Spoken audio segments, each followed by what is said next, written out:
Good, happy Tuesday morning. Is Tuesday, August 9th, 2022. I'm Riley King. Welcome to this Tuesday morning news update right here on the Riley King Radio Network. Let's get started right now. First up, Dartmouth College graduate dies from injuries after found hurt under Ledyard Bridge. Let's take a listen to that video from WMUR News 9.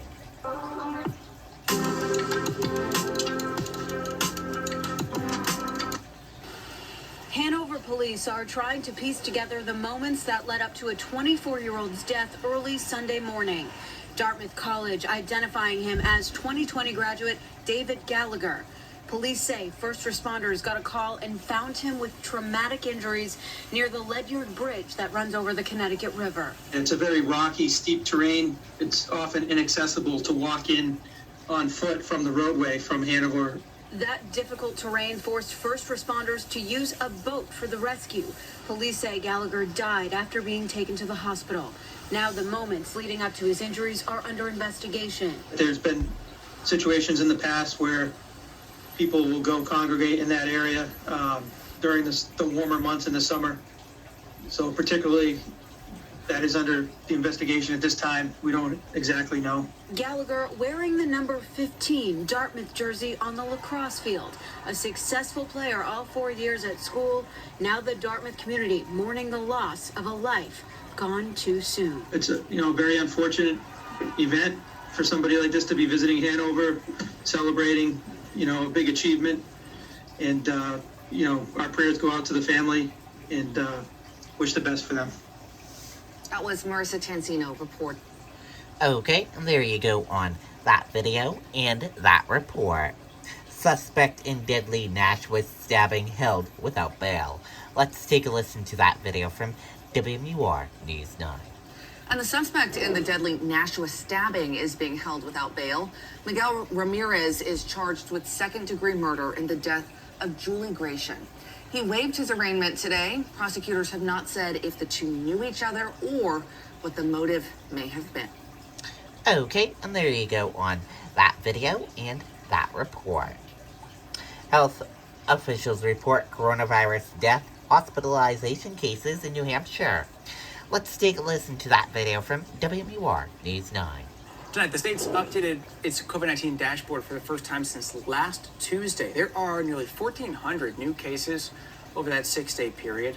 101 people tested positive are now hospitalized tonight, 20 of whom are receiving COVID-specific treatment. Both of those numbers, by the way, up since Friday. And there are 7 new deaths to report since last Tuesday. That brings the statewide total to 2,635. Okay, and there you go on that video and that report.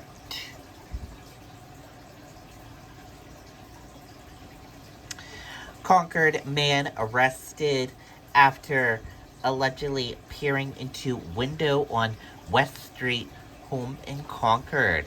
Let's take a listen to that video from WMUR News 9. I really need a recharge. I guess I did too. Next time, call me before you make a big call like that. You scared me. I know. I just saw the news. I'm terrified. Let's go! 56-year-old Joseph Lecouf of Concord, currently at the Merrimack County House of Corrections. Concord police say they got a report in late July Lecouf was peeking into windows of a residence on West Street. They say during the investigation, they learned she was seen at the same home multiple times. Because we were concerned, we were making sure that we were locking our doors and we were keeping our phones ready, actually, to make sure that if we saw something, we would report it. We were definitely looking at it, like trying to keep our eye out, because it's very shocking. We have a 7-year-old and a 13-year-old. People living on West Street taking these flyers to heart, hoping to restore the peace and what they call a mellow neighborhood. We sit out here all the time and there's a lot of activity. There's a lot of people walking dogs and, we sit out at night a lot of times. And it's usually people that we're pretty familiar with seeing their faces. You hear something like this, it's kind of frightening because there's a playground right there as well. A lot of families live around here, so That just is shocking. Really is. Lakouf was charged with stalking and a violation of privacy and sexual gratification. He was arraigned Monday in the Concord District Court and is being held on preventative detention. The investigation into exactly what happened is still ongoing. Anyone with any information is asked to contact Concord Police. Live in Concord, Grace Finerman, WMUR News 9. Okay, and there you go on that video and that report. Former New Hampshire bus driver faces interstate stalking charges. Let's take a listen to that video from WMUR News 9. Hey, Chris, thank you. A Maine man who used to work as a bus driver here in New Hampshire facing interstate stalking charges. According to court documents, 39-year-old Michael Chick of Elliott was assigned route servicing Greenland Central School. Chick allegedly traveled from Maine to New Hampshire to threaten a school student and the child's family. Chick has been given a detention hearing scheduled for August 18th. Okay, and there you go on that video and that report.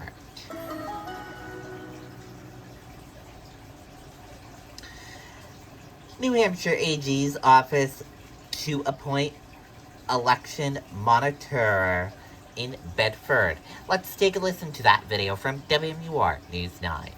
Attorney General's office says it will appoint an election monitor for the town of Bedford after finding what it calls significant deficiencies on returns in that town in the November 2020 general election. That's because of 190 absentee ballots that were never counted from that election. Most were accidentally put in a box with empty absentee ballot envelopes, with 2 others found later.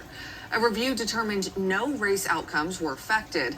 Then, on the morning of a special election in September of last year, other ballots from the 2020 general election were found still inside a collection machine. Those had been counted. Okay, and there you go on that video and that report. That does it for the morning news update right here on the Riley King Radio Network. Thank you for tuning in and listening. Have a great rest of your Tuesday. Goodbye.